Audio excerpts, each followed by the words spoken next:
Nós terminamos a parte da manhã falando que um reino se sobrepõe ao outro pela força, correto? Mais do que isso. Um reino, quando ele se sobrepõe um ao outro, ele se sobrepõe sobre a sua cultura, sobre o seu modus vivendi, ou viventes. Ele traz uma nova concepção de tudo, principalmente na forma de pensar.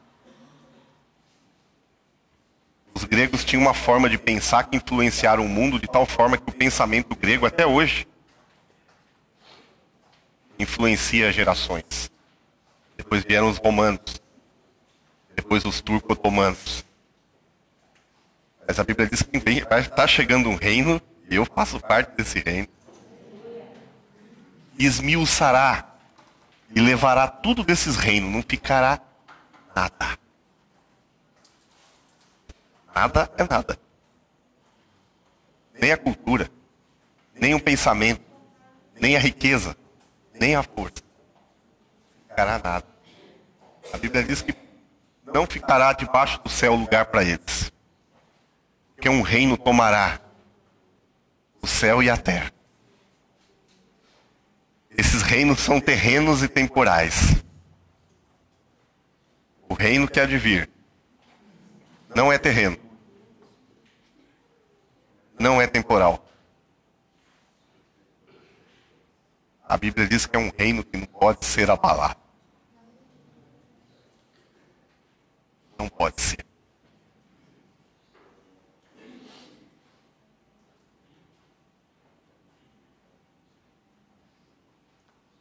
E a Bíblia diz que Deus já nos deu esse reino, já nos conferiu esse reino.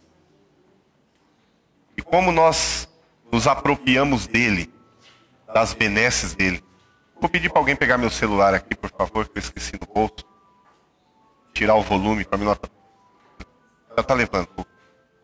Obrigado.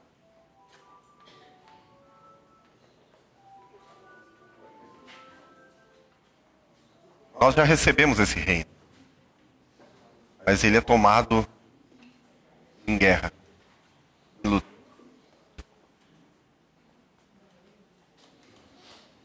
Quando Deus disse a Moisés, olha, eu vou dar para vocês a terra prometida. A terra prometida de vocês. Deus deu para ele a terra prometida por herança, não sim ou não? Moisés já sabia. José, que estava no Egito, sabia que a terra era deles. Tanto é que José, antes de morrer, chamou todos os seus irmãos e falou assim, olha, Deus nos prometeu dar essa terra por herança. A terra prometida. Ele estava no Egito. Eu não vou ver, eu vou morrer. Mas a palavra de Deus permanece. Vocês vão entrar lá.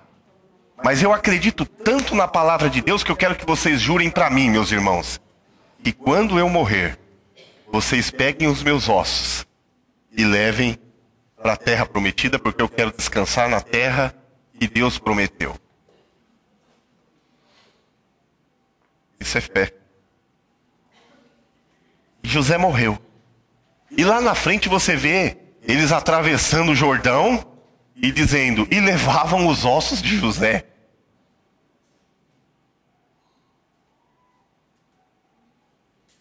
Você entende que é a palavra de Deus?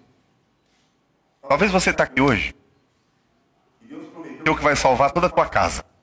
Teu filho, teu marido, teu esposo, tá? Você parece que não está vendo nada. É Deus que diz. Essa palavra é fiel, não pode mentir e o reino não pode ser abalado. Presta atenção. Mesmo que você morra,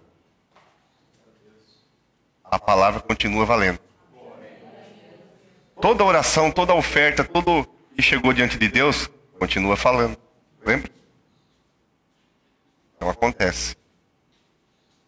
Me lembro da minha tia, irmã do meu pai. Ela por todos os anos orou pelos filhos. Ela tinha 7, 8 filhos. 8 filhos. E só tinha um na igreja. Criou todos na igreja, não tinha nenhum na igreja. Um só. E ela orou e Deus falou: eu vou salvar todos os teus filhos. Ela morreu, ela não viu. 4, Deus tratou, salvou e levou, para não perder ele, para eles não se perder. O resto ficou com tanto medo que estão tudo na igreja. Um virou até pastor na Paz e Vida. Não brinca não. Porque o que Deus fala, se cumpre.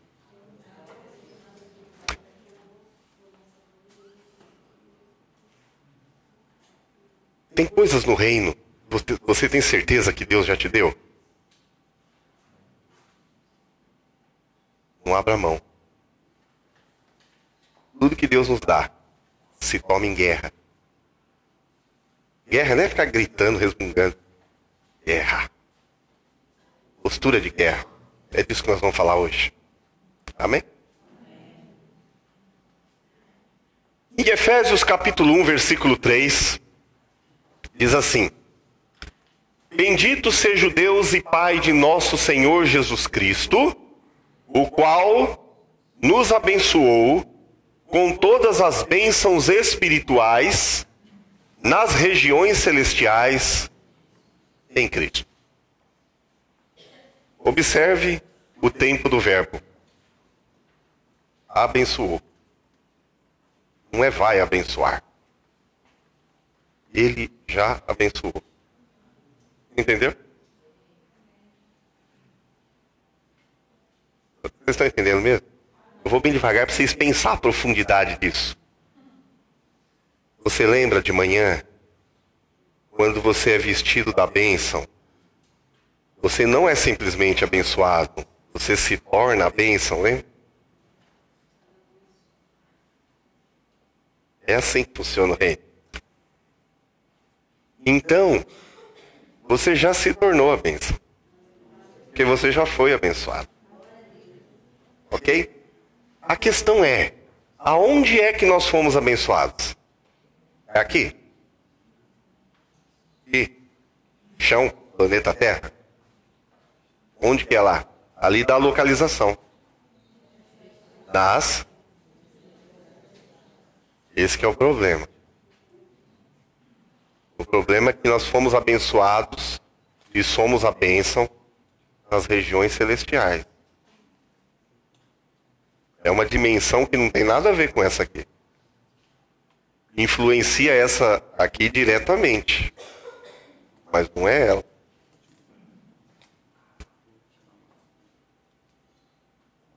Vamos para o primeiro conceito. A igreja, ela é uma instituição espiritual, sim ou não?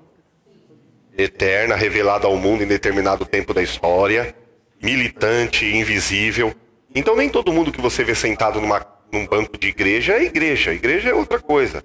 Igreja são os santos de todos os tempos, de todas as eras, salvos, resgatados pelo Senhor Jesus, de todos os lugares, de todo povo, de toda língua, gente de todo costume, de toda liturgia, e passaram por igrejas, mas não necessariamente todo mundo que passou por uma igreja é igreja. Então logo a gente não sabe exatamente quem é a igreja, só Deus sabe. Sim? Então vamos lá, vamos começar. Já deu para vocês pensar um pouquinho. Vamos para frente? Primeiro você tem que saber o seguinte: é do agrado do Pai vos dar o reino. Lembra onde? Da mulher com tanto leite que tinha que dar o leite? É do agrado do Pai que o reino chegue a você. E logo em seguida diz que o reino dos céus é tomado por violência. Não parece conflitante essas duas informações? E você tem que agredir alguma coisa para tomar posse daquilo que é teu? Não parece conflitante? Tem coisas que só os espirituais conseguem entender, porque são do espírito essas coisas. Não é difícil entrar na sua cabeça que Deus é 3 e é um só? Na tua lógica, essa conta não bate nunca. Mas quando o Espírito Santo ministra isso no teu coração, isso se acomoda de uma maneira tão fácil na cabeça da gente. Não é? Não tem lógica, 3 ser 1. E são. É por isso que a Bíblia diz que quem não tem o Espírito Santo não consegue reconhecer a Trindade. Não consegue declarar que Jesus Cristo é o Senhor. Não consegue. 1 João 2:22. Porque não é simples assim.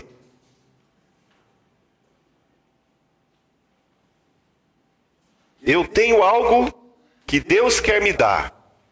E eu vou ter que lutar por isso. Deus disse para Moisés: Moisés, a terra prometida é de vocês. Entra lá e luta. Moisés foi embora. Veio Josué. Josué, essa terra eu dei para vocês por herança. No entanto, esforça-te. Tem bom ânimo. Entra lá e tira o gigante que está lá.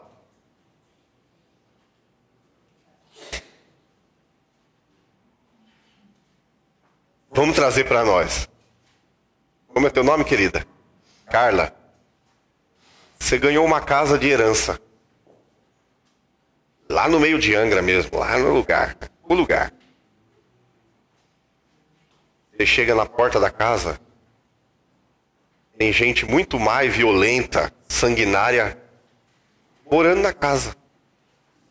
É sua, mas tem alguém lá. E você tem que tirar de lá. Você sabe a sensação de ser teu e não ser?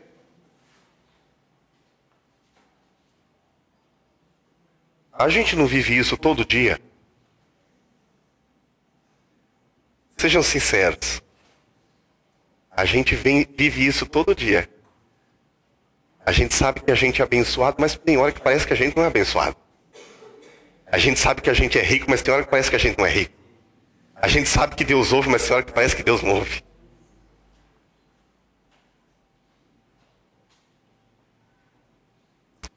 Bem-vindo ao reino. O reino é assim mesmo. Desde lá de Moisés já funcionava assim. Viu? Eu não vou dizer que vai mudar não. Vai ser assim até o fim. Não ia iludir vocês. Sabe por que isso? Para que você aprenda. Crer no que Deus fala. Depender dele. Perseverar. Exercitar a fé. Porque sem ela, aquele que prometeu não se agrada de você. Ele promete uma coisa e ele está acompanhando você desde lá até você conquistar aquilo que ele está na mão dele para ele te dar. E a alegria dele é ver o teu progresso cada dia. Orando, jejuando, não desistindo. No dia que você está fraco, não vou desistir, eu vou continuar.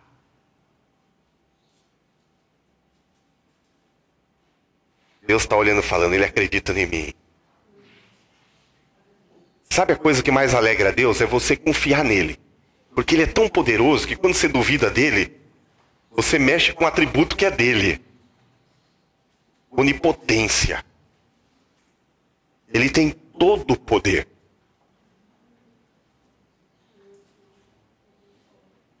No original, onipotência significa fonte de todo o poder. Sabe o zone de Deus? Manifesta um atributo dele que chama infinitude. O que é isso?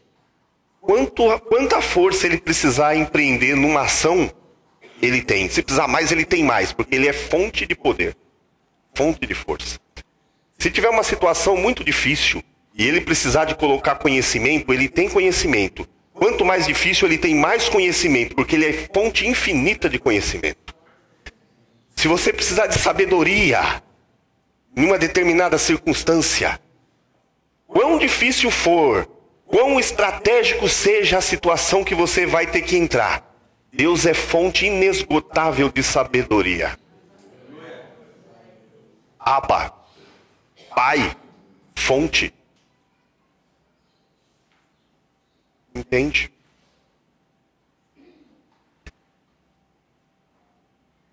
Nós estamos comparando realidades muito diferentes. Eu e você bem fraco, uma mente limitada, com conhecimento limitado de Deus, que está sendo nos revelado à medida que nós andamos com Deus.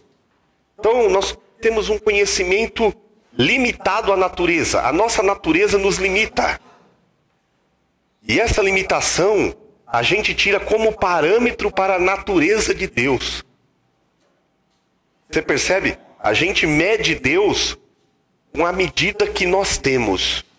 Nós imaginamos um filme de Hollywood com os efeitos mais surpreendentes, a gente imagina que o poder de Deus possa se resumir àquilo. Eu não tenho muita ideia do que é o poder de Deus, porque eu vejo uma narrativa na Bíblia que me espanta. Um anjo não é Deus, certo? É uma coisa criada, é uma criatura. Sim ou não? O Sol tem bilhões de graus. Sabe o que é bilhões de graus? A não sei quanto de distância, anos-luz, você derrete. Mas em Apocalipse diz que uma coisa criada por Deus fica de pé no Sol. Um anjo fica de pé no Sol. Vocês já viram essa narrativa? Um anjo de pé no Sol. Lá na parte da ira, das taças, dos selos. Então eu fico imaginando o ser que criou esse anjo, que poder tem? É uma coisa que mexe comigo de uma forma. E um ser dessa grandeza está aqui hoje? Habita em mim? Habita em você? E aí quando você canta eu nada temerei, quando você imagina isso, isso traz um outro sentido para você. Eu não temo nada mesmo. Mesmo.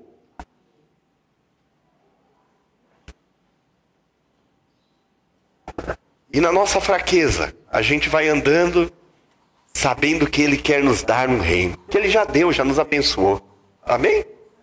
Então vamos parar de chorar, né? Vou começar que tá difícil hoje. Vamos lá. Próximo. Então a gente foi abençoado, mas a gente está nas regiões. E quem mais está lá? Esse que é o problema. Eu dei o exemplo da irmã Carla, que ela ganhou uma casa, mas tinha gente na casa. A mesma coisa. A igreja está nas regiões celestiais, abençoada, sentada nas regiões celestiais. E olha só quem está lá. Então a igreja, nós ressuscitamos juntamente com Ele, com Cristo, e nos fez assentar nas regiões celestiais. Nós estamos em Cristo Jesus lá, ok? Igreja invisível, militante, eterna de todos os tempos. Não essa aqui. Que alguns aqui fazem parte. Gostaria e creio que todos fazem. Ok? Mas não posso afirmar. Amém? Então nós estamos nas regiões celestiais. Próximo. O problema é que a gente não está lá sozinho.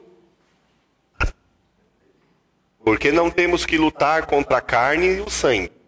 Mas sim contra príncipes das trevas, hostes espirituais da maldade. Aonde? Então você imagina, vamos fazer uma cena aqui. A tua bênção está aqui, ó. Tá vendo? Nas regiões celestiais. A igreja está aqui. E entre eu e a bênção,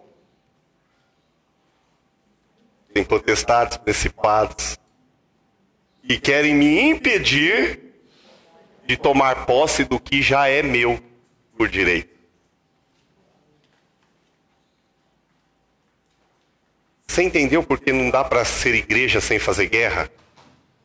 Porque a igreja tem que avançar e conquistar um reino, expandir um reino. Para isso ela tem que tirar alguém da frente.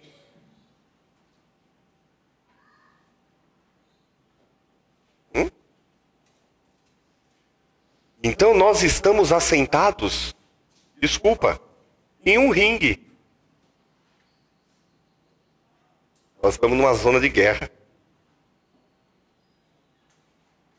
Entendeu?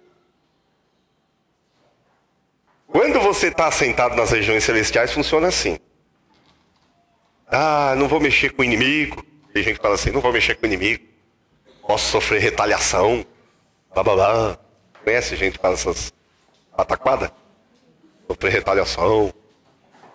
Preciso de uma cobertura super especial. Blá, blá, blá. Por que as pessoas complicam tanto o evangelho, né? É tão simples. Inventam umas palavras assim bonitas. Subcobertura. apostólica, profética, subcomandada pelo terceiro querubim da terceira constelação. O que acontece? É que você está num ringue, lá não tem neutralidade. Ou você bate, ou você apanha. Por isso que a melhor defesa é o ataque. Isso mesmo, a irmã pegou rápido o negócio. Sabe quando a gente leu que as portas do inferno não prevalecem contra a igreja? Tem gente que quando imagina esse texto, imagina uma guerra que as portas vão andando para cima da pessoa. O inferno está vindo para cima de você. Querido, se você não sabia, você vai saber hoje. Porta não anda. Não anda a porta. Ela no máximo impede você de passar. Nós já descobrimos de manhã que elas estão abertas. Você tem que avançar sobre elas. Você que vai em direção a elas. Aí você fica parado e fica, vou sofrer retaliação. Eu fico nervoso quando eu escuto essas conversas de crente. É um ódio santo.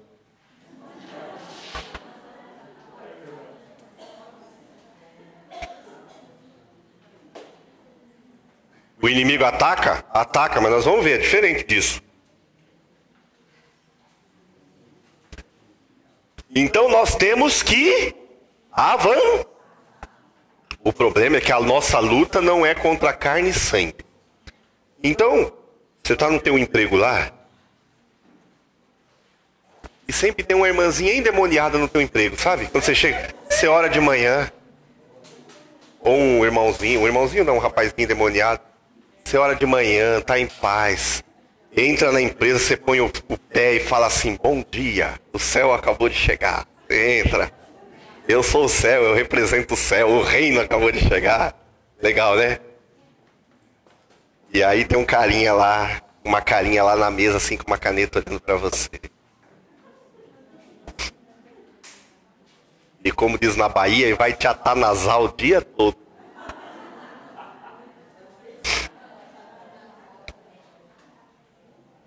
E você sai do espírito, entra na carne, começa a brigar com a pessoa.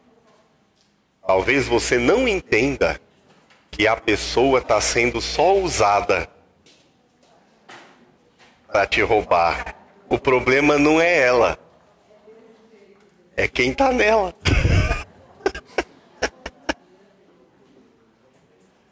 Certa vez Jesus olhou para Pedro e chamou Pedro de Satanás. Lembra disso? Estava vendo além do Pedro. Ele viu que Pedro estava sendo usado. A nossa guerra não é contra carne e sangue. Quando você vai lutar contra carne e sangue, você se iguala na guerra. E você pode perder. Mas quando você luta a guerra no espírito, você nunca perde, porque esse reino não pode ser abalado. Vai pro joelho. O joelho como que tá? Tá gordinho, tá cascudo, como que é? Olha, crente que não tem uma marquinha preta no joelho. Não vou nem querer olhar o joelho de ninguém, não. Vou dar um tempo para vocês, no próximo seminário a gente confere.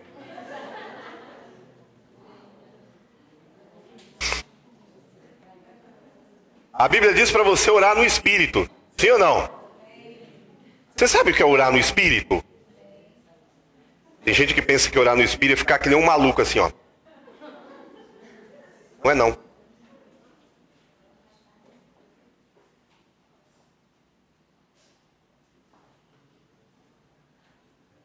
É orar na mente até certa medida. Mas não dá para você orar na mente o tempo inteiro. Você está trabalhando, atendendo o telefone, fazendo mil coisas. É uma mente humana. Tá? Como que você ora sem cessar no Espírito? Aí nós vamos para uma coisa bem mais profunda, hein? Vocês estão aí? Quem habita no teu espírito? Espírito Santo. Ele faz o quê? Pelo salvo? Intercede. Como? Gemido. Orar no espírito o tempo todo. Não precisa ficar que nem um tonto balbuciando, mexendo a boca, tipo mascando chiclete, que nem uma cabrita velha. Só vai achar que você é maluco no serviço. Orar no espírito é você entrar naquela situação e já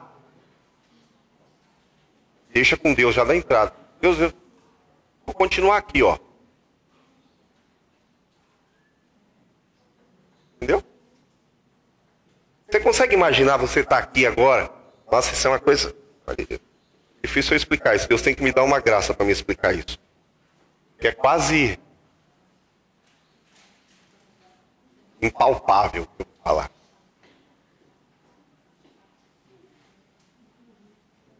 Você já teve uma sensação, não sei se todos já tiveram isso, que algo entrou dentro de você, uma informação do céu, qualquer coisa? Não foi nada que você ouviu, não foi nada que você comeu, nem nada que você viu. Tipo assim, uma coisa entra dentro de você por um sentido que você não conhece, não é um sentido natural. E você recebe, por exemplo, um pacote com uma revelação de Deus, uma palavra, uma pregação. Já aconteceu isso com você? Uma direção de oração com uma situação? Você não ouviu vozes, você não pensou sobre aquilo, não viu nada daquilo. De repente uma coisa, bum, está dentro de você e você não sabe como isso funciona. Alguém já teve essa sensação?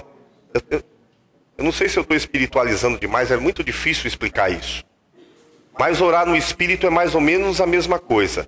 É você entrar em um lugar, sabendo que ali tem um inimigo, e enquanto você está ali trabalhando, você sabe que alguém dentro de você está guerreando para vencer aquele inimigo, que não é a pessoa. E você sabe que tem duas pessoas ali, e dentro dela, de uma e de outra, tem dois reinos brigando. E você está tão seguro, e você fala, vamos ver quem é mais forte. Vamos ver onde vai dar isso.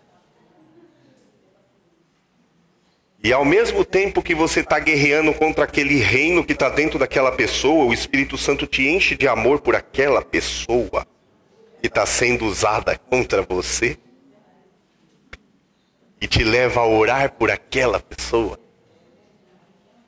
Lutar por aquela pessoa contra o que está dentro daquela pessoa.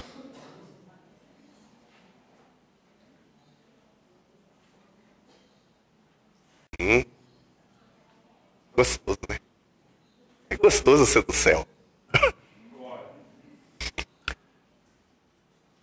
Então, a gente sabe que a gente está num lugar de guerra. E o inimigo, ele é super organizado. Tem principado, é um príncipe, é um território, tem poderes dentro do território, cada poder desse tem sobre si um exército de hostes demoníacas, aqueles demônios mais vagabundos, aqueles mais sem vergonha, que faz escândalo, rola quando alguém fica endemoniado. Esses são fraquinhos, sabe? Esses demônios que só faz show, faz barulho, quer fazer escândalo, escandaloso. Demônio cheio de mimimi, esses são os fraquinhos.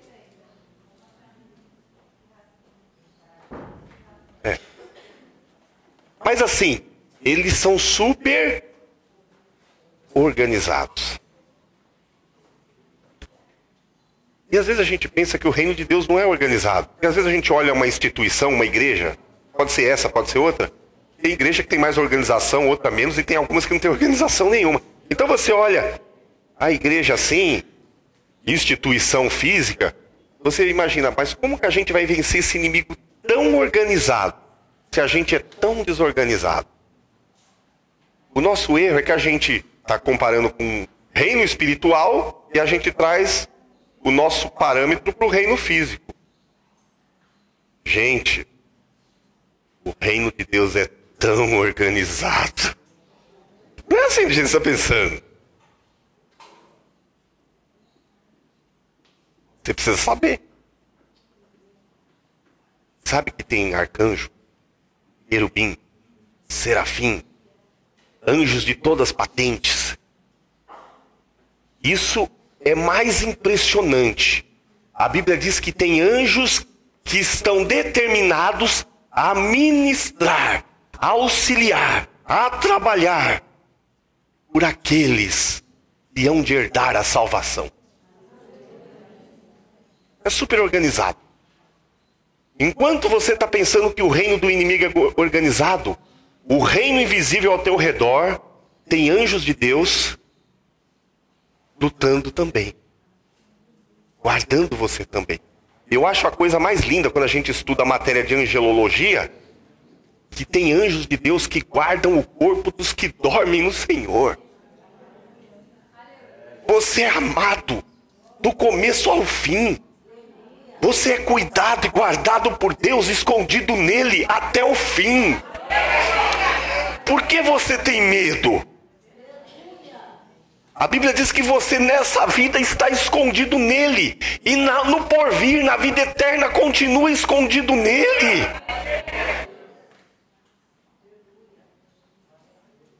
Mas a gente está num reino de guerra.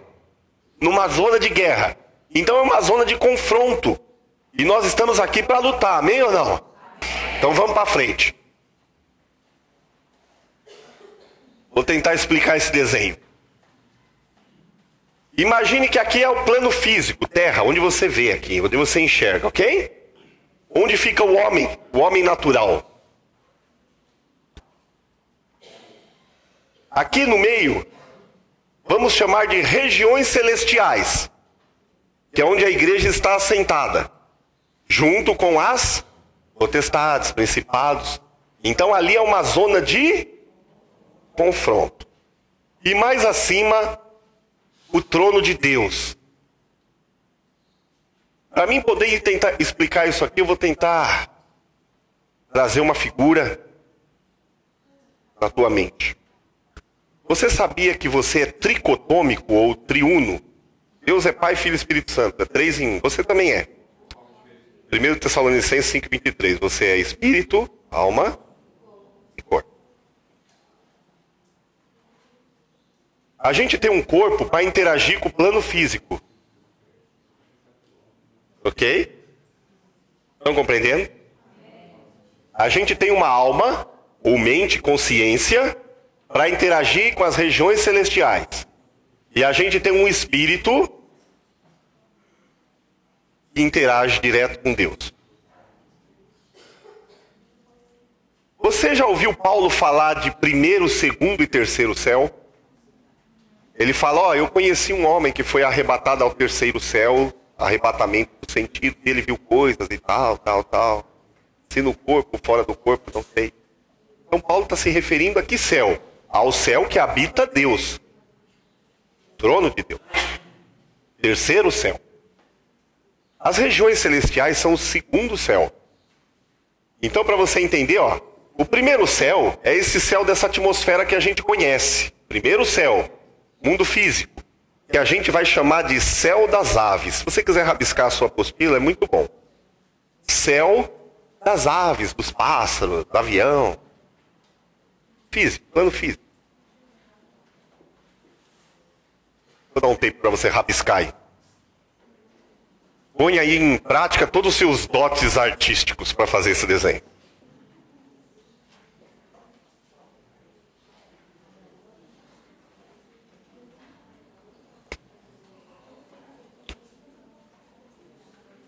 Por que eu vou fazer questão de fazer? Isso é bem didático mesmo. Parece uma aula de escola isso que eu vou fazer aqui. Porque eu vejo muita pessoa entrando em batalha espiritual sem entender como isso funciona. Eu queria que esse desenho ficasse na tua mente para você entender como funciona. Amém, gente? Então esse primeiro céu aqui nós vamos chamar de céu das aves. O segundo céu, que é as regiões celestiais, a gente vai chamar de céu dos anjos. Céu dos anjos. E o terceiro céu lá em cima, o céu de Deus.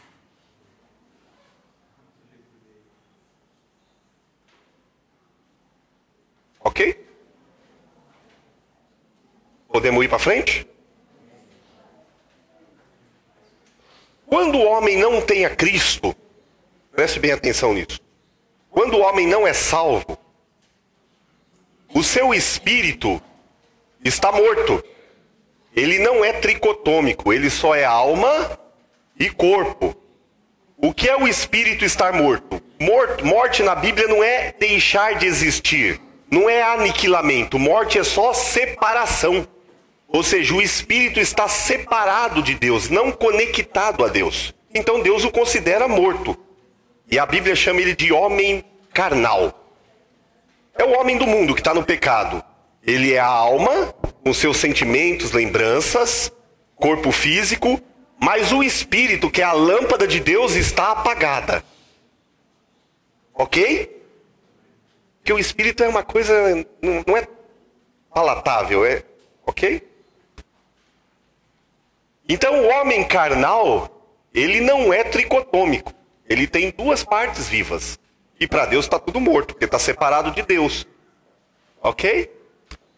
Quando o homem recebe a salvação, como está em Efésios, o Espírito que conecta lá com o terceiro céu, que conecta com Deus que estava desligado, é vivificado. Por isso que em Efésios diz, e nos vivificou, ou e nos ressuscitou juntamente com ele. Está falando da ressurreição no seu espírito. Então o homem volta a ser tricotômico. Ele tem natureza humana, lembra do sacerdócio? Mas agora ele tem a natureza divina, porque ele agora nasceu do espírito. O seu espírito foi novamente conectado a Deus. Está dando para entender? Então o que acontece? Quando você está numa batalha física, aqui é guerra. Você sai na mão aqui, ok? MMA, tal.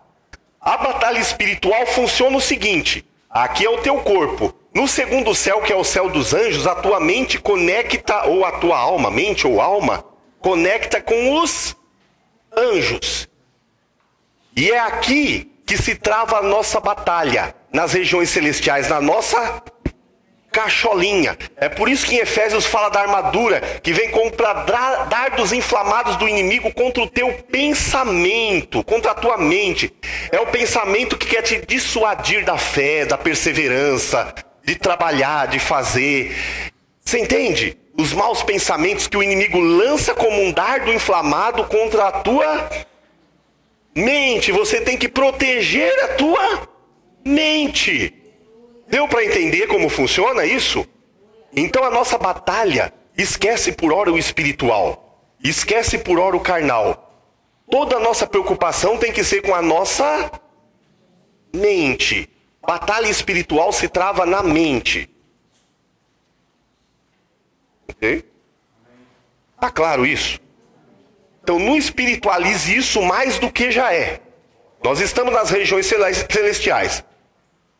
Primeiro céu, o corpo interage com o plano físico. Segundo céu, céu dos anjos. A nossa mente interage nesse plano. E é nesse plano que a gente tem que vencer. Por isso que em toda a Bíblia fala, guarda o teu coração. Quando fala guarda o teu coração, porque dele procede as entradas da vida, está falando da mente, coração, mente, alma. Guarda, acima de tudo, guarde a tua mente, acima de tudo. Ou seja, em primeiro lugar, há muitos textos que dizem para você ter a tua mente preparada para batalha espiritual, porque é na mente que se trava. Ok, gente? Mas você é salvo, você tem o Espírito Santo. E a Bíblia diz que o Espírito Santo que mora no teu espírito, ele vai na profundidade, ele vai às profundezas de Deus. Já leram isso? 1 Coríntios 2. Diz que o Espírito testifica que o nosso espírito, que somos filhos de Deus, e o homem espiritual entende as coisas espirituais porque o espírito que mora nele pode sondar as profundezas de Deus. O que está falando aqui? Está falando que você pode lançar de mão de um recurso na guerra surpreendente. No teu espírito você pode trazer alguma coisa de Deus, lembra que vem dele, e você vai propagar na guerra na região celestial. E a Bíblia diz que aquilo, enquanto não se cumprir no mundo físico aqui, porque o que é gerado nas regiões celestiais determina o mundo físico, não pode subir para Deus. Mas tudo que vem dele tem que voltar para ele. Isso significa que, em algum momento, vai ter eficácia isso. Para você entender como isso funciona, abra sua Bíblia em Isaías capítulo 55.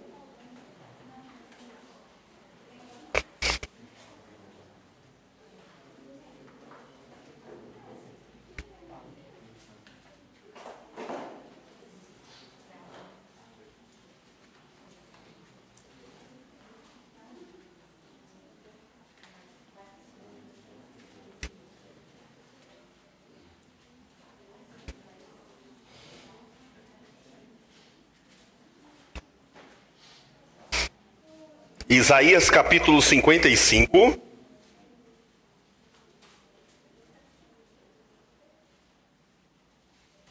Versículo 8. Presta atenção. Você está nas regiões celestiais e a sua luta por hora está na tua mente. Sim ou não? Sim? Então você conhece a palavra, então você está lutando na sua mente. Está tentando buscar fé naquela situação. Mas isso está a nível de mente. Mas aí você vem para Isaías 55 e fala que quando você vai um pouco acima e traz alguma coisa das regiões celestiais, isso muda muito a guerra. Olha como isso funciona. Versículo 8. Deus diz assim: pois os meus pensamentos não são... Deus está dizendo o seguinte, presta atenção. Você está lutando com uma mente santa nas regiões celestiais. Mas a minha mente não é a sua mente. A minha mente é mais alta do que a sua mente. É mais alta. Aí está falando, o meu pensamento, a maneira que eu vejo essa guerra não é do jeito que você vê. Eu estou mais acima. E aí ele fala, a luta que você está caminhando, o caminho que você está caminhando, não é o meu caminho. O meu caminho é mais alto. Mas Deus não está dizendo isso para o homem só saber que ele é mais alto. Deus está oferecendo a ele, a mim e a você, uma mente acima, um caminho acima. Você não entendeu? Na guerra, Deus está oferecendo a mente dele e o caminho dele. Vocês estão me compreendendo? Deus está oferecendo algo que está no terceiro céu para a gente lutar no segundo céu. Ele está falando, eu tenho um pensamento, a minha mente anda em um outro caminho. Se você entender a minha mente, você vai andar num outro caminho.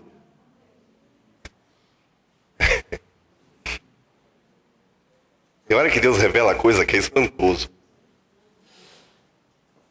Aí ele começa a falar para Isaías, assim como os céus são mais altos do que a terra, também os meus caminhos são mais altos do que os seus caminhos. E os meus pensamentos mais altos do que os seus pensamentos. Está vendo o que Deus está falando? Aí ele não está falando só para dizer para Isaías, ó Isaías, você está lutando profeticamente com a tua mente, nas regiões celestiais, contra demônios e tal. Saiba que eu estou mais alto, tá, Isaías? Não, ele não está dizendo isso. Ele está dizendo o seguinte, Isaías, eu vou dar para você esse recurso, lança a mão desse recurso. Aí ele começa a falar assim, assim como a chuva... Aí ele vai explicar para o homem, para tornar acessível, vai usar uma lei natural, uma coisa visível, para explicar uma lei espiritual, uma coisa invisível. Então ele fala... Assim como a chuva e a neve descem do céu, e então, cadê aqui? E para lá não voltam, sem antes regar a terra, fazê-la brotar e florescer, para produzir semente para o semeador e pão ao que come. Aí ele faz a comparação. Assim será. Assim como? Assim será a minha palavra que sai da minha boca, ela não voltará para mim vazia. Porque a chuva e a neve são água, é uma lei natural da água. Ela desce, molha a terra, evapora aí. Deus está dizendo, ô Isaías, a minha palavra funciona igual. Ela sai do meu trono, molha a terra, faz brotar. Ela é enviada para alguma coisa. E ela não volta para mim. Ele não está dizendo que ela não volta. Está dizendo que não volta vazia. Lembra do dele, por ele, para ele. Volta, sempre volta. Ela não volta vazia. Antes, cumprirá todo o meu desígnio. Sabe o que é desígnio? É do verbo desenhare. Cumprirá o meu desenho, a minha lei. Deus está dizendo. Desenho, desenhare, desígnio. Cumprirá. Deus está dizendo, ele vai fazer esse caminho aqui, ó. Não tem como fugir disso. E prosperará em tudo pela qual eu a enviei.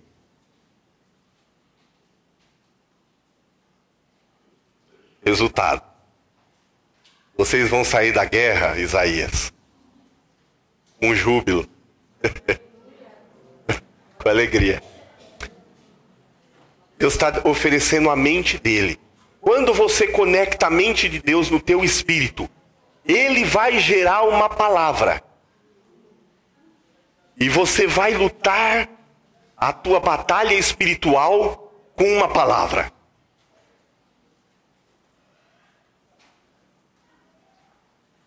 Tá difícil de vocês entenderem o que eu estou falando?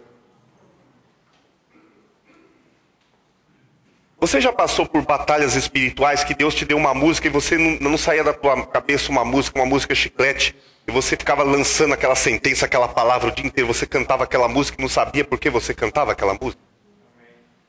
Você não sabia. Mas é a mente de Deus, uma palavra bombardeando um inimigo que está à frente da tua vitória.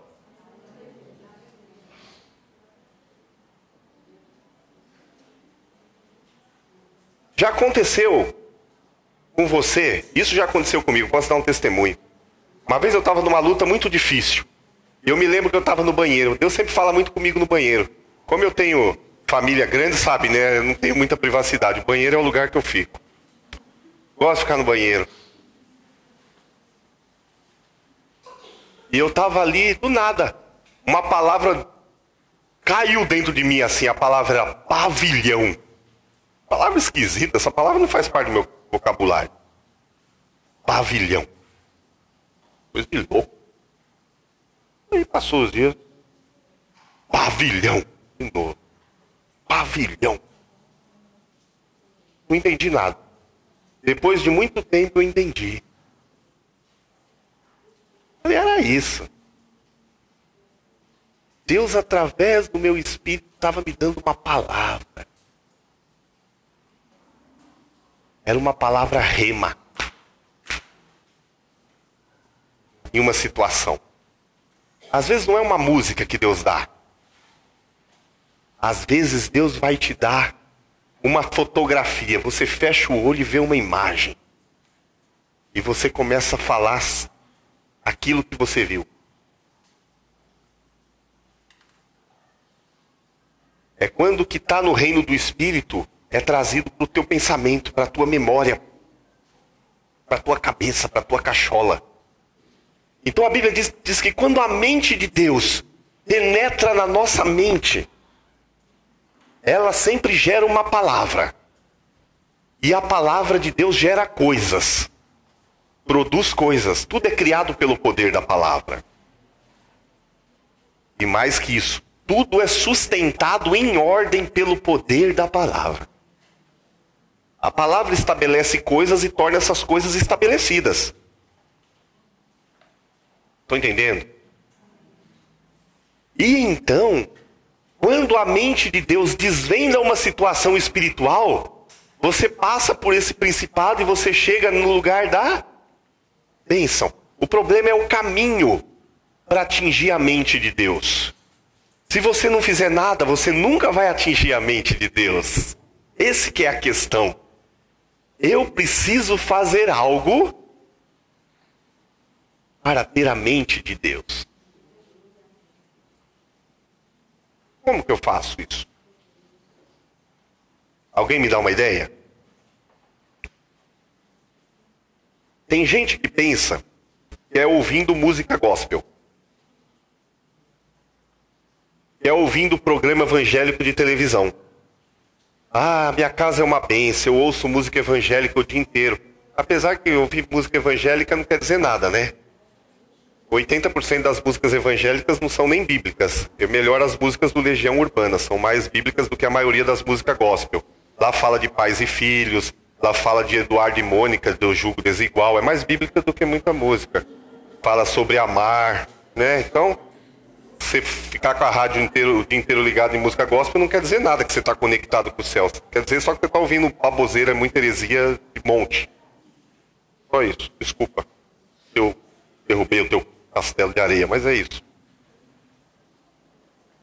E não é ouvindo coisas, não é ouvindo pregação o dia inteiro. Ah, eu ouço pregação do Silas Malafaia o dia inteiro, do R.A. Soares. Isso aí, eu nem vou falar dos outros, porque os outros não é pregação, aquilo... Né? Deixa quieto.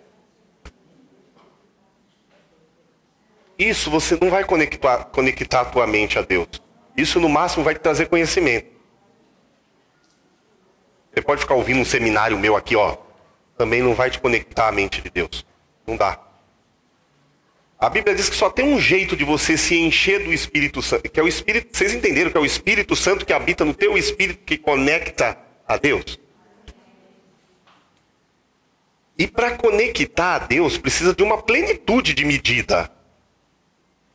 Senão, não. Relacionamento raso não dá para você conectar a mente de Deus.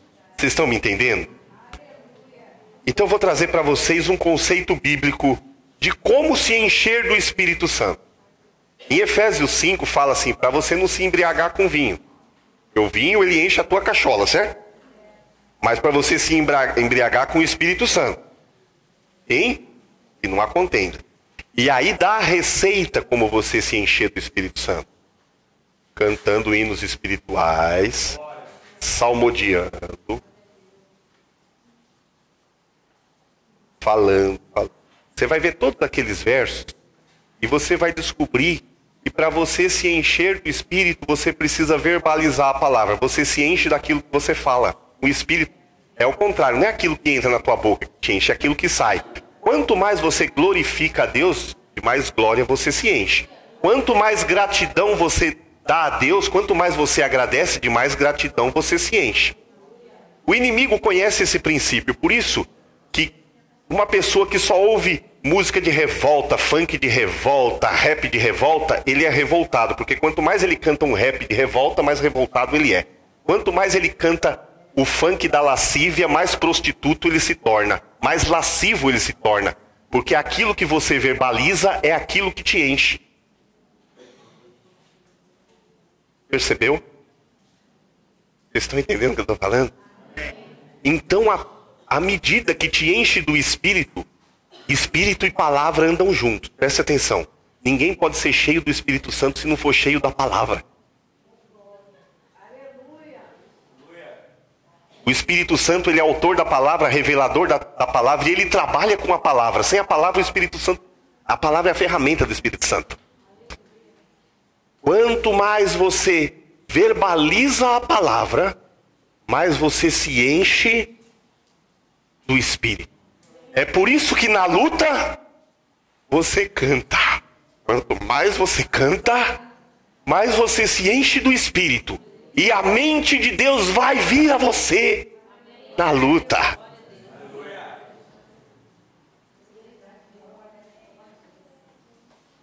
Está batendo forte? Canta cânticos de louvor, de guerra. Leia a palavra. Salmodie, pegue o salmo e leia o salmo em voz alta. Não adianta ouvir. Tem que verbalizar.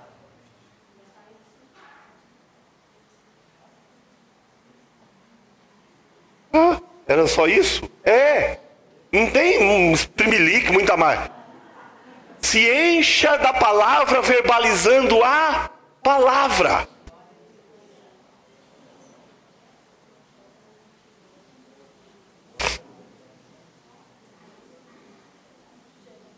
Você sabe por quê?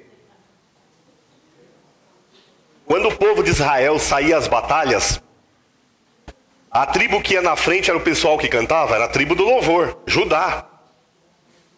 Por quê? Porque o louvor traz a mente de Deus. O louvor traz a palavra do trono de Deus. Vocês entenderam? Leva você a um outro caminho. Abacuque estava na maior guerra. E ele fala, olha, ainda que na minha geladeira só tem uma garrafa d'água, ainda que a vaca foi pro brejo, ainda que não sei o quê, contudo, eu me alegrarei no Senhor, porque Ele me fará andar em caminhos, em lugares altos. Abacuque já entendia o princípio do louvor, o princípio da gratidão.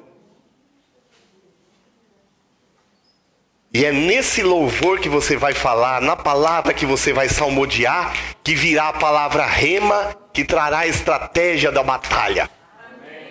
Deus tem uma arma para cada batalha, você sabia?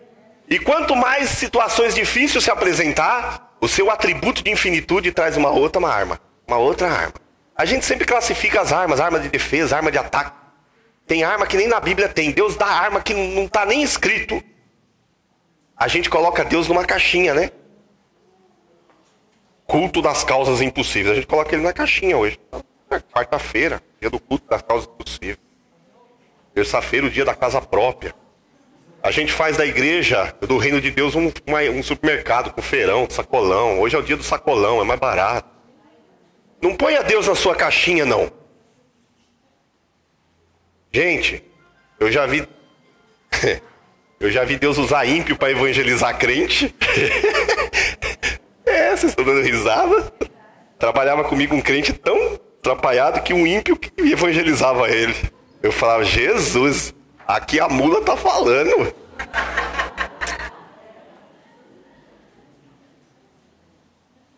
Deus não está limitado a isso. Deus pegou um homem chamado Ciro, um sanguinário, e falou, Ciro, meu amigo, meu ungido, você é o cara que eu vou usar.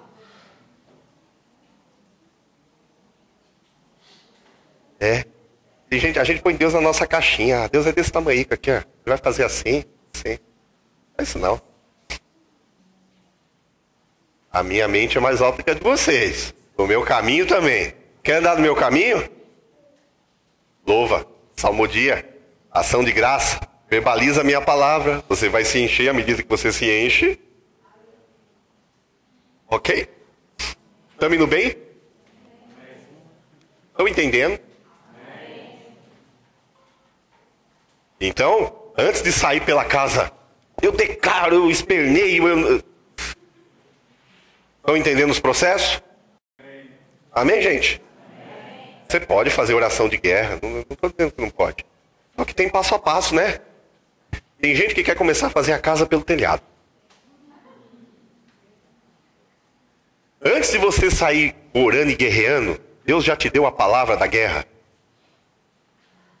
Não deu ainda. Então não é hora de sair orando e guerreando ainda, é hora de adorar por enquanto.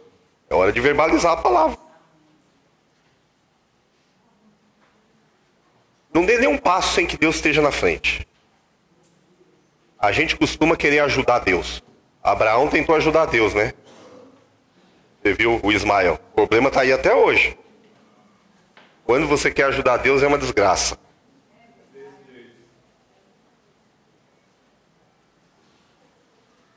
Quantas vezes na guerra Deus falou assim, fica paradinho aí, ó. Quietinho aí, ó.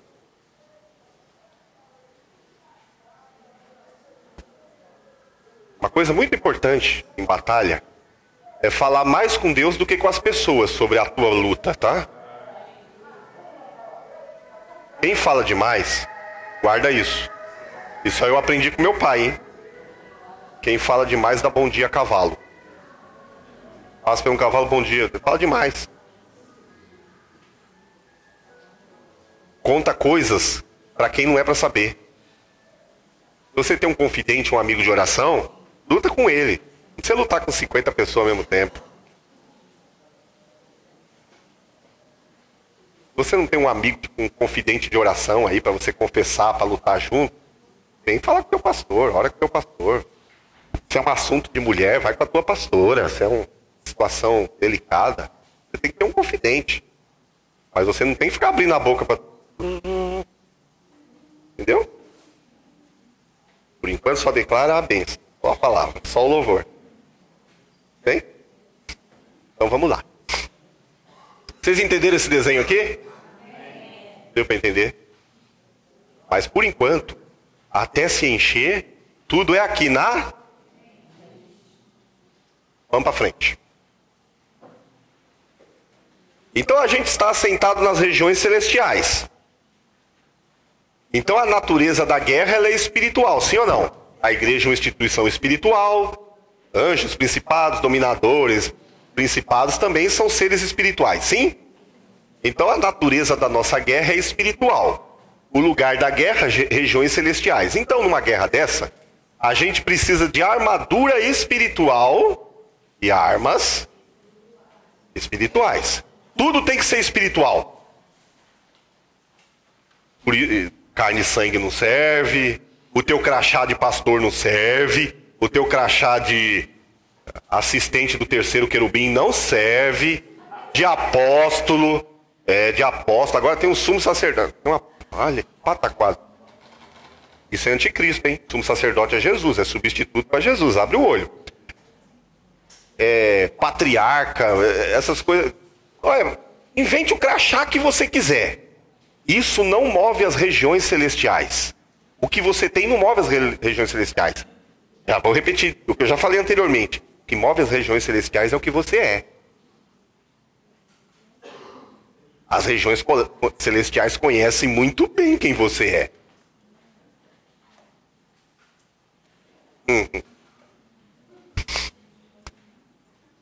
Então, basicamente, você precisa de autoridade e poder.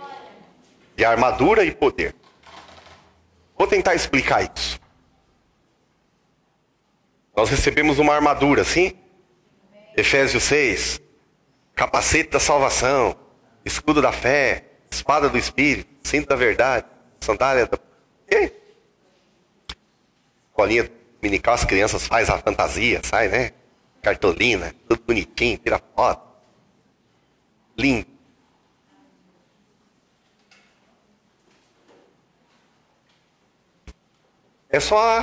Aquilo é só uma armadura. É só uma roupa. O problema é que aquilo que tivesse, vou repetir, se torna você. Quando você recebe uma armadura, você não é só alguém vestido de armas. Para Deus você é a arma. Eu vou mostrar isso para vocês. Deus vai lutar, mas ele fala, a minha arma é essa. Ele usa uma arma, ele lança a mão de uma arma. Voltando mais um pouquinho. Então você recebe uma armadura. Imagina um policial, coloca aquela farda bonita. Quando ele está com aquela farda, ele tem autoridade, sim ou não? Sim. O problema é que nem todo mundo respeita a autoridade. Às vezes, para fazer valer a autoridade, ele tem que sacar de uma. Então a gente recebeu a armadura, que significa autoridade. Mas às vezes a autoridade não basta. Você tem que lançar a mão da força, da arma. O reino do céu funciona assim. Então vamos para frente. Então nós recebemos armas. E as armas da nossa milícia não são... Aqui não diz quais armas são, mas dá uma informação muito importante. As armas da nossa luta ou da nossa milícia não são carnais. Mas aí diz algo que é muito importante você saber. Mas elas são poderosas em Deus. Está dizendo assim, essas armas são letais. Quando Deus usa uma arma dessa, o que ele faz? Ele destrói sofisma, que é um argumento, altivez que se levanta contra o conhecimento de Deus e leva cativo todo pensamento e torna ele obediente a Deus. Olha que coisa doida. A gente recebe uma arma e essa arma é usada contra o nosso pensamento. Está escrito isso aí. Está dizendo que o pensamento humano, esse pensamento, aquela mente nossa que a gente vai lutar nas regiões celestiais, se a gente for do jeitinho que é a nossa mente, a gente perde. Porque o nosso pensamento é altivo. E ele acredita em sofisma. O que é sofisma? Sofisma é uma mentira dita muitas vezes e parece que é verdade.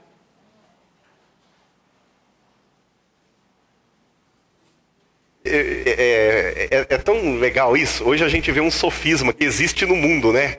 O sofisma que existe aquecimento global. É uma mentira. Quem estuda profundamente sabe que é mentira.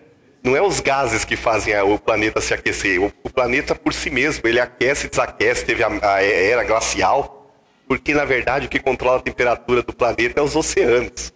Mas é uma mentira, porque a indústria do CFC faz movimentar milhões. Mas é um sofisma, que é todo dia dito na televisão, e 90% das pessoas acreditam que aquecimento global existe. É mentira. A gente sabe que é mentira. A Bíblia diz que no mundo espiritual existem sofismas da mesma natureza. Tem mentiras que são ditas desde que o mundo é mundo. E a gente acredita que é verdade. E com essa mente, a gente vai lutar contra uma fortaleza no reino espiritual, que sabe o que é verdade. Então você perde.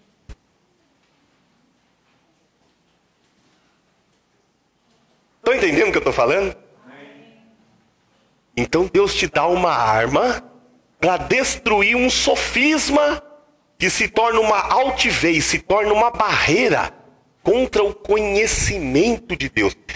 Deus nos dá uma arma poderosa para a gente usar contra o nosso pensamento, para que a mente dele, o conhecimento dele chegue à nossa mente. Olha que coisa maluca. Eu não sei se eu estou conseguindo ser simples, porque essa matéria é muito difícil de explicar rapidamente em 2 horas de aula. Gostaria de ter tempo para trazer muitos desenhos para você. Mas não tem. Eu estou olhando o relógio e estou apavorado.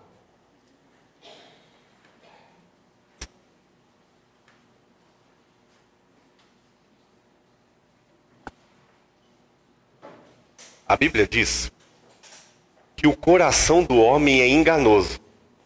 Nosso pensamento é enganoso. Não tem coisas que você acreditou na igreja, que você passou, que é muito tempo de igreja, que hoje você não acredita mais? Coisas que te ensinaram, você fala, mas como que eu acreditava numa coisa dessa? Hoje eu vejo uma verdade assim, como que eu acreditava? Comigo já aconteceu muito. Por isso que a Bíblia diz para a gente todo dia renovar o nosso para experimentar a boa, perfeita e agradável vontade de Deus. Romanos 12:2.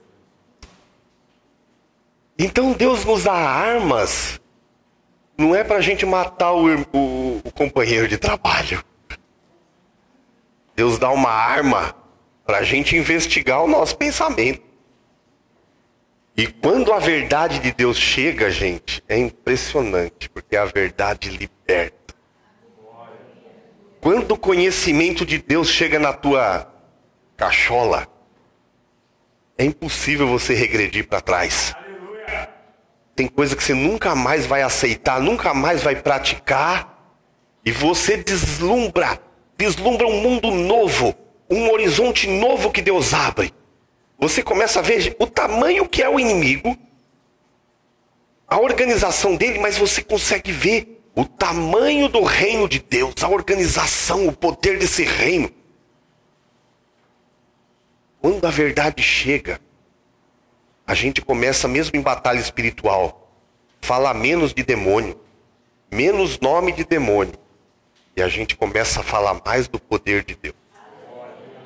Eu conheço gente que é de ministério de batalha espiritual, ele sabe nome de 500 demônios.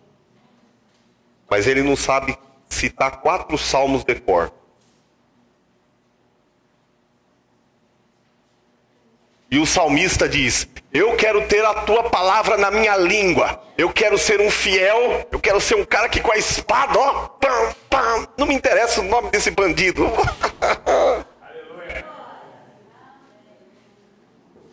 Que interessa saber o nome de tudo que é demônio, gente? Você precisa conhecer o reino. Mas mais do que conhecer os demônios, você tem que conhecer a palavra. Ela é a espada do Espírito. E diz que ela penetra, ela chega, ela vai. Não fica me olhando com essa cara, gente.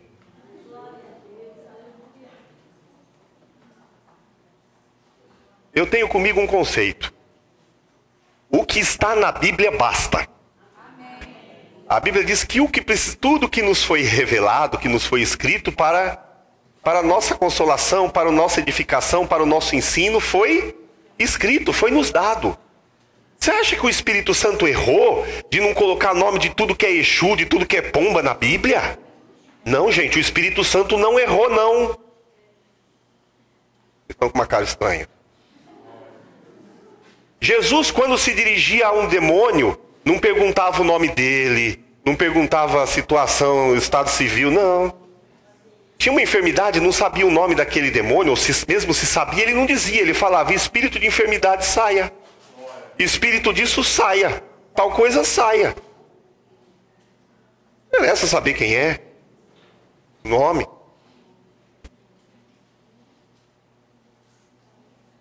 Eu estou errado. Para pensar um pouquinho. Gente. Tem gente que sabe o nome de um monte de demônio, não sabe o nome dos 12 apóstolos. Manda ele falar o nome. Ele não sabe. Estorpada tá dando risada. Você percebe essa espiritualidade distorcida? Quem gosta de futebol já ouviu falar do Barcelona e do Real Madrid, que são dois grandes times, sim ou não? Quando eles montam o time, eles se preocupam como eles vão jogar. Eles não estão nem interessados como o outro time vem. Nós somos mais nós somos Barcelona. Eles vão vir no 4-4-2, 3-5-1, para eles não interessa, eles vão passar por cima que nem um rolo, do mesmo jeito. A igreja é a mesma coisa. Nós somos mais nós somos a igreja. Maior é o que está em nós do que o que está com ele. Pode vir 3-4-1, 5-5-1, nós vamos passar por cima. Eu não quero saber o nome, a escalação deles não.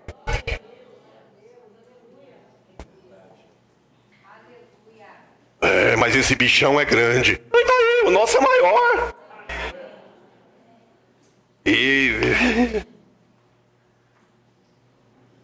Você pode fazer batalha espiritual todo o tempo, porque você é igreja, a igreja luta sempre. Mas preste atenção. A partir do momento que você fica refém da batalha, tem coisa errada. Você não pode viver em refém de situação. Nossa, vi um demônio atrás do ventilador, pelo amor de Deus. Presta atenção com isso, hein? Com esse evangelho. A Bíblia diz que nós somos chamados para a liberdade. Não quero saber se tem demônio atrás de mim, na frente. Tem anjos me guardando. Ao meu derredor, ao redor, por cima, por baixo, lateral, diagonal. Acabou. Estou escondido em Deus, o sangue de Jesus me cobre, me protege. E ponto final. Mas eu tive uma visão, ele estava assim atrás de você. Então era a pantera cor-de-rosa.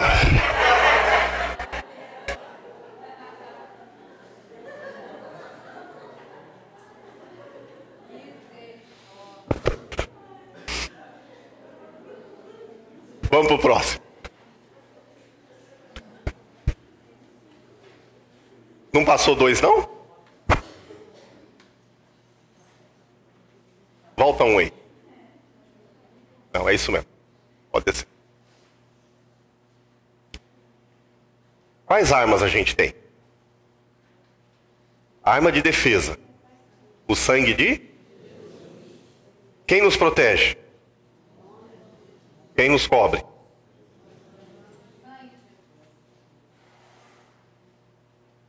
Eu vejo muito crente expulsando demônio pelo sangue de Jesus. Não. O sangue de Jesus não é para expulsar demônio. É para te proteger. Para te purificar, te limpar. O sangue de Jesus tem o poder de te perdoar, te purificar hoje e te redimir amanhã. Proteger. Não é para expulsar demônio.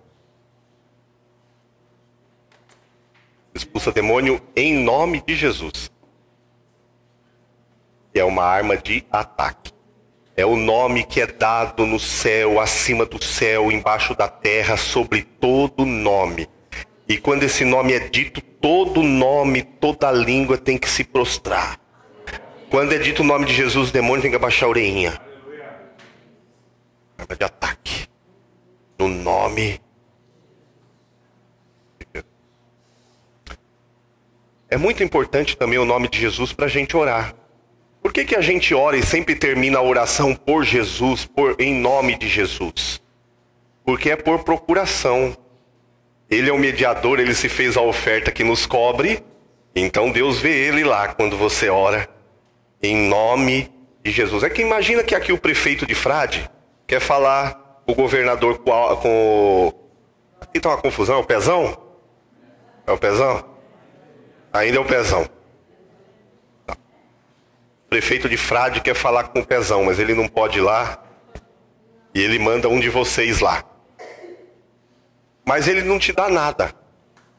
Aí você chega lá no portão do palácio lá. Ah, eu sou o Zé das Couves. O que você quer? Eu preciso falar com o governador. Não. Governador, o senhor agendou com o Zé das Couves? Não é do Zé das Couves e plantar couve, né? Mas o Zé das Couves chega lá na porta do palácio lá e fala assim, ó, eu tô com uma procuração do prefeito. Ah, então pode entrar. Oração é uma coisa, é por procuração. Ó, é em nome de Jesus, então pode subir. Tem gente que ora uma oração de 40 minutos, mas amém. Não é em nome de Jesus? Não. Isso é muito importante. Tem hora que Deus aceita, porque a graça de Deus, a misericórdia de Deus é tão grande e Ele não leva em conta a ignorância. Mas agora você não é mais ignorante, você já sabe. É no nome de Jesus. E nós temos uma grande arma de apoio que são os anjos de Deus. Sim ou não? A Bíblia diz que eles são ministradores de Deus, que ministram em favor daqueles que vão herdar a salvação. Um grande erro que se comete, tem gente que conversa com anjo. Dá ordem para o anjo. Você não tem que conversar. Mesmo que se existir, eu até acho que exista um anjo da guarda. A Bíblia dá implicitamente uma ideia que tem um anjo que cuida de cada santo. Mesmo se existir, você não tem que conversar com ele. A Bíblia diz assim,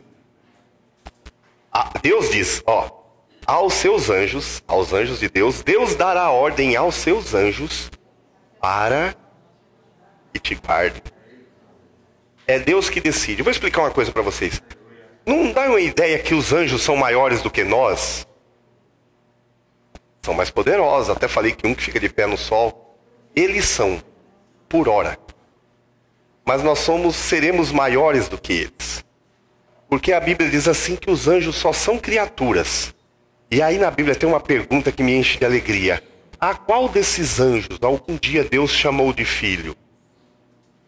Ele nunca chamou um anjo de filho. Mas nós somos filhos.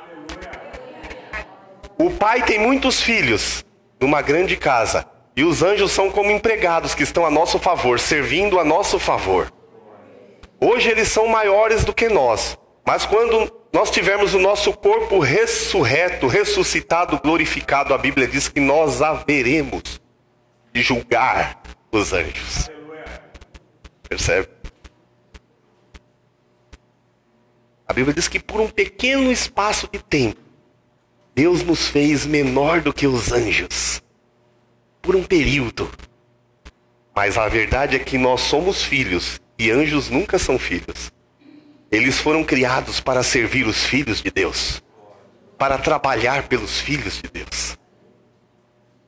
Você não vê, você não precisa conversar com ele, não precisa saber o nome dele, porque a turma tem uma invenção. Ah, tem um anjo que chama Lemuel, o salmo do anjo, a vela do anjo, a hora do anjo. Macumba isso. Olha de Bíblia. Já vi gente orando pro anjo Gabriel, pro anjo Miguel. Vai procurar o que fazer. Nada disso, não inventa moda. Você já viu algum texto que a Bíblia manda você fazer isso? Não. Inventa moda. É engraçado, a gente não consegue cumprir a Bíblia e a gente inventa coisa para cumprir que a Bíblia não pede, né? O ser humano consegue. Então nós temos essa arma. Existem outras armas. Tem gente que chama unção com óleo de estratégico. Para mim não precisa de óleo. O óleo a gente tem na vida. Mas se Deus te impulsionar a usar óleo, use. Se Deus te impulsionar a fazer qualquer doideira, faça. Mas tenha certeza que foi Deus que mandou você fazer. Tá? Eu conheço uma história de uma mulher que muitos anos orou para o seu marido se converter. E o seu marido não se convertia. Mas ela falava, ela declarava sempre que o marido seria um grande servo de Deus. Então ela comprou um terno pro marido, colocou aquele terno no guarda-roupa, e o marido era um cachaceiro, aqueles que andavam com a calça caindo, sabe? Com o cofre aparecendo atrás, assim, aqueles tipo. Ele olhava aquele terno e ria da mulher, porque ele nunca tinha posto um terno. E ela orava sobre aquele terno por muitos anos, todos os dias. Até que o marido agora não tira mais o terno. Agora ele é pastor. Entendeu? Não anda mais com o cofre de fora, a calça em cima, cinto apertadinho, bonitinho, gravatinha no lugar. Uma estratégia. Deus tem muitas estratégias, mas a gente tem que estar conectado com a mente de Deus. Então não tem uma receita, não é? Jesus colocou lama no olho de um. Tem uma regra. Mas cuidado com toda a loucura que você vê e pratica. Teve uma pessoa que mandou uma irmã tomar óleo da unção. Colocou óleo da unção na água e a pessoa tomou e passou mal. Gente, será que Deus mandou fazer isso? Pensa comigo. Não, né?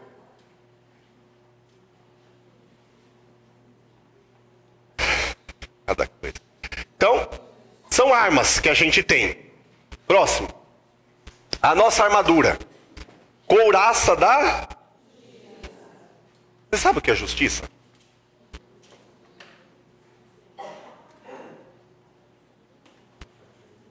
Esse conceito, no mundo evangélico, infelizmente, tem se perdido. A gente pensa em justiça da seguinte forma. Eu sou uma pessoa de bem, eu não roubo, eu não mato.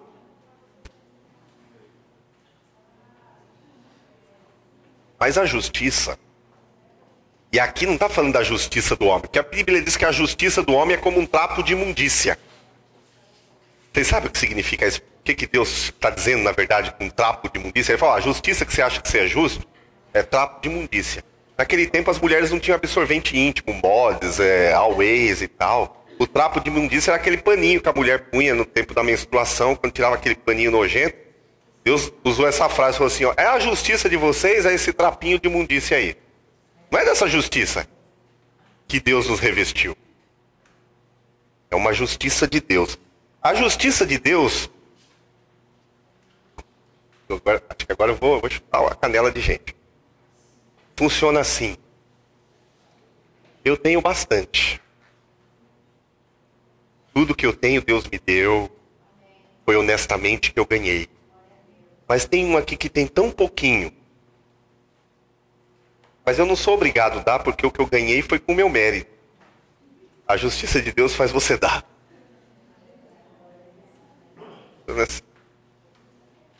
Tem uma situação essa pessoa está totalmente errada. Eu estou certo. Mas a justiça de Deus me incomoda e faz eu pedir perdão para ele. A justiça de Deus faz eu ficar nervoso, com raiva, quando eu vejo injustiça. E às vezes eu vejo crente se alegrando com a injustiça. Você viu que legal? Pegaram o cara, deram uma sova nele, fizeram isso, fizeram... Mereceu. Você imagina se a justiça de Deus em relação a nós fosse igual? Estava todo mundo no caixão. A justiça de Deus justifica. Você entendeu? Então a nossa armadura é a couraça da... Você imagina um intercessor estar aqui e ver uma pessoa numa situação difícil. Como que ele vai interceder se ele fala assim? Sabe por que está nessa situação? Bem que eu avisei. Bem que isso.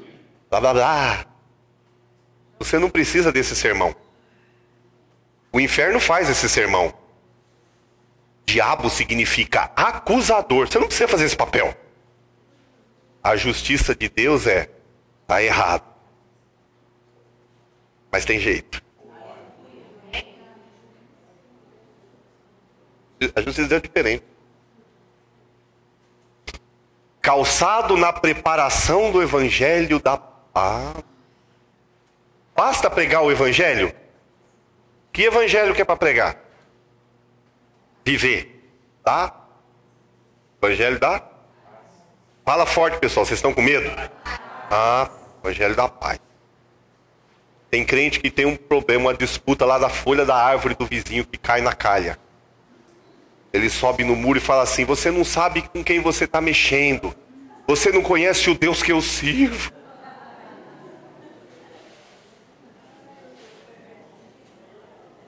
É o evangelho da paz? É um evangelho belicoso. Sabe quando você vai ganhar esse vizinho para Jesus?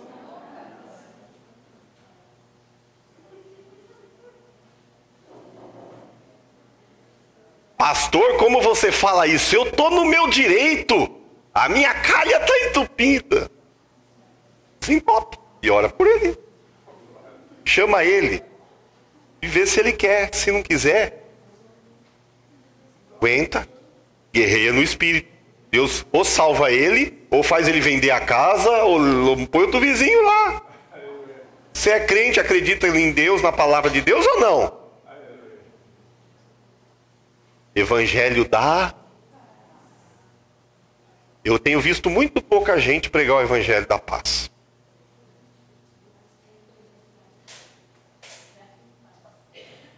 Muito pouca mesmo. Espada do Espírito, já falei. Cinto da... que verdade é essa? É não falar mentira?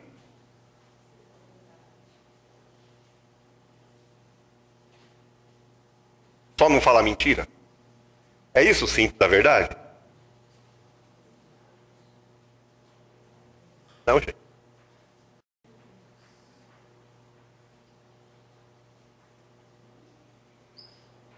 Vai além. É ser que é.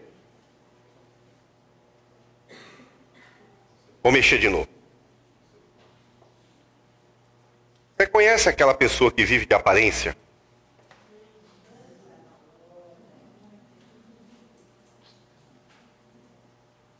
O cara comprou um iPhone.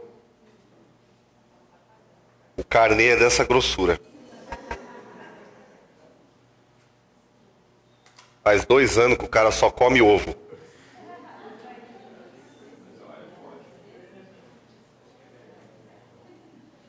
Tá quase criando asa. Tanto ovo que come. A casa tudo sem rebocar. Quebrou o pé do sofá, tem 2 tijolos escorando. Mas ele tá com iPhone último tipo.